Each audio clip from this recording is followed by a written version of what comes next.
Selamat datang di channel Cerita 77. Kita akan kembali membahas perjalanan sang jenius. Kali ini bab 33. Rangkuman sedikit dari bab 32.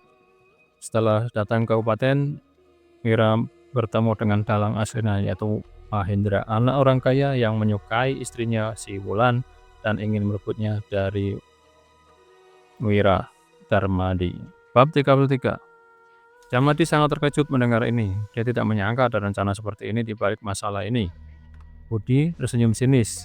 Jika bukan karena ada dukungan dari Tuan Mahendra, dia tidak mungkin berani menyusun rencana seperti ini terhadap seorang cendekiawan seperti Wira. Danu, Dodi, dan Sony mendengar ini sangat marah. Mereka mengapalkan tangan mereka sambil menatap marah pada Mahendra. Rencana apa yang kau maksud itu? Wira mengangkat alisnya dan menyipitkan matanya. Lalu tanpa babi bu langsung melayangkan sebuah tinjuan ke wajah Mahendra dan berteriak, "Apa ini cukup besar?" Bak-buk, bak-buk. Mahendra terkena pukulan telak, terhuyung mundur. Setengah wajahnya memerah dan mulutnya berdarah-darah. Jamadi dan Budi terdiam. Tidak ada yang menyangka bahwa Wira berani memukul tuan keluarga Silali di depan umum. Dia adalah anak terkaya di kabupaten ini. Salah satu keluarga berpengaruh di kabupaten ini. Bahkan pejabat-pejabat pun tidak berani melakukan itu. "Dasar brengsek, beraninya kau memukulku!" teriak Mahendra dengan tatapan marah. Kedua pelayan Mahendra buru-buru menghampirinya. Sebelum mereka mendekat, Dodi telah menyerbu kedua pelayan itu. Wira berkata dengan ekspresi yang dingin, "Kau itu bukan hanya mengincar istriku, tapi juga bahkan mau menghancurkanku. Memukulmu saja sudah termasuk hukuman yang ringan buatmu."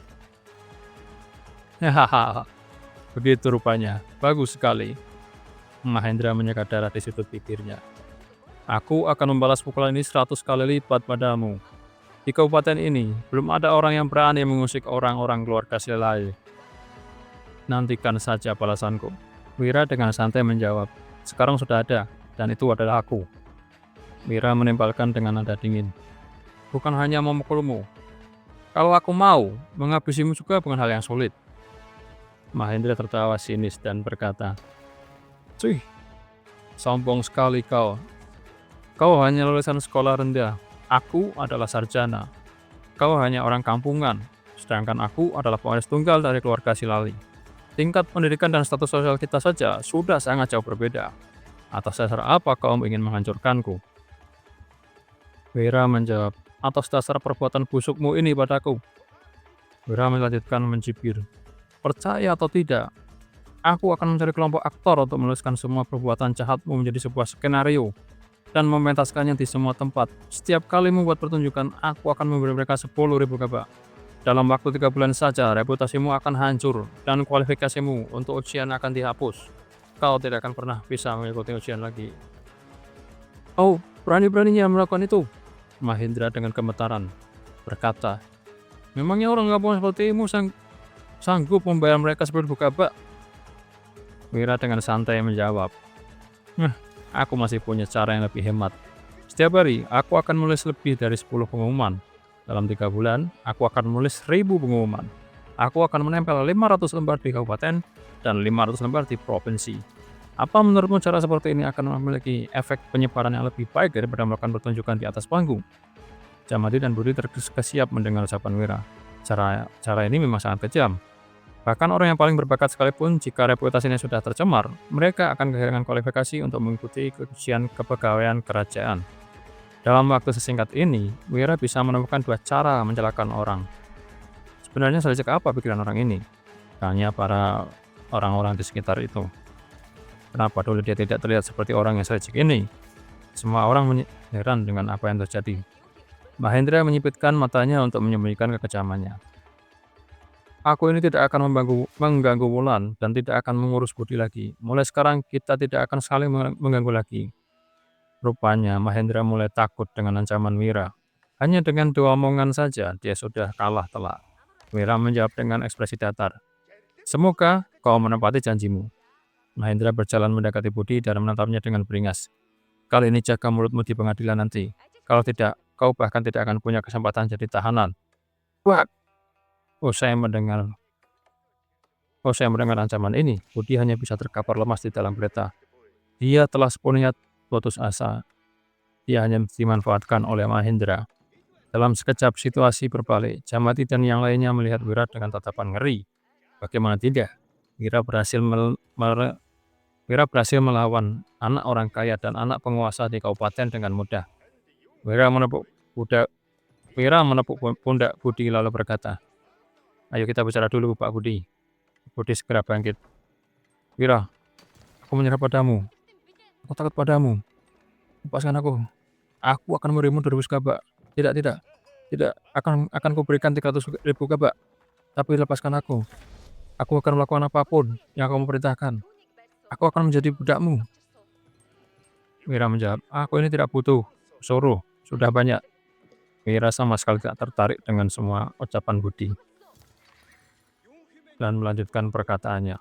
"Setelah sampai di pengadilan nanti, kau suruh Lianam dan Niteja untuk jangan lagi mengungkit masalah Gandhi mencuri di rumahku. Ingat itu, Pak Budi."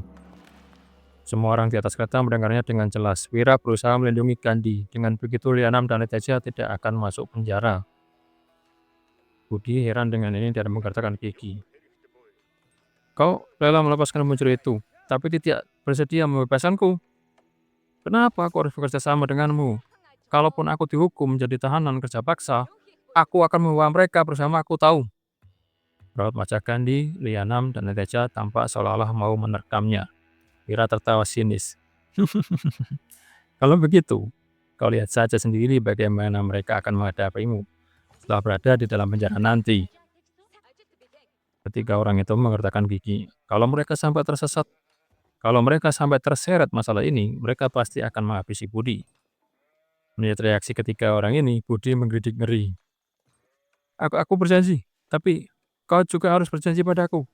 Selama menjadi tahanan, kau harus melindungi harta keluargaku." Budi akhirnya menyerah dan berjanji tidak akan mengungkit masalah pencurian itu sehingga Gandhi bisa bebas. Begitu kepala keluarga mereka roboh, maka semua anggota keluarga pasti akan membagi semua harta ke keluarga mereka. Wira mengangkat alisnya dan berkata, "Kalau begitu, kau harus memberiku 50.000 kabak setiap tahun sebagai jaminan." Budi tanpa ragu membalas, "Baik, aku akan melakukan itu." Jamadi menunjukkan tampang serakah setelah sibuk seharian orang-orang paling ditentukan malah Wira.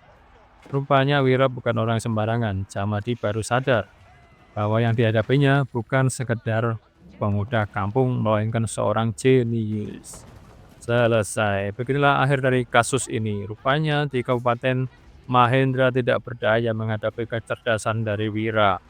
Dia dengan dua ucapan langsung bisa mengungkap apa rencananya dan langsung membuat ancaman yang membuatnya takut.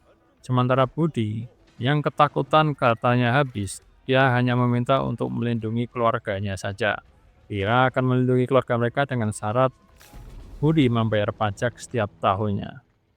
Selesai di bab 33, apa yang terjadi nanti di bab 34 makin seru. Ini kisah dari perjalanan sang jenius. Terima kasih sudah menonton, sampai jumpa.